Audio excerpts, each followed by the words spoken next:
Cloud computing use cases, how industries are leveraging the cloud. Welcome back to our series on cloud computing.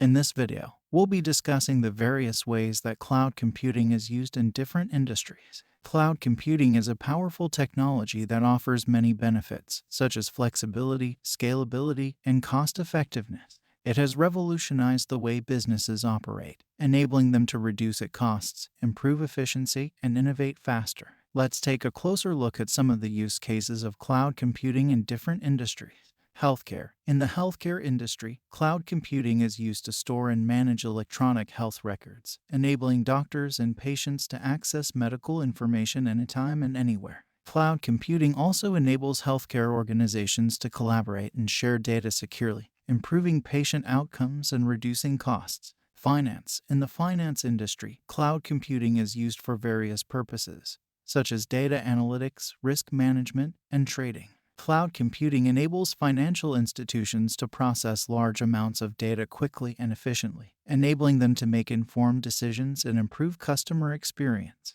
Education. In the education industry, cloud computing is used for e-learning and collaboration. Cloud-based learning management systems enable students and teachers to access course materials, collaborate on assignments, and communicate with each other in real time, regardless of their location. Other industries, such as manufacturing, retail, and media, also use cloud computing for various purposes, such as supply chain management, customer engagement, and content delivery. In conclusion, cloud computing is a versatile technology that is used in various industries to improve efficiency, reduce costs, and drive innovation. By leveraging cloud computing, businesses can stay competitive and meet the evolving needs of their customers. Thanks for watching, and be sure to subscribe to my channel for more videos on cloud computing and other tech topics.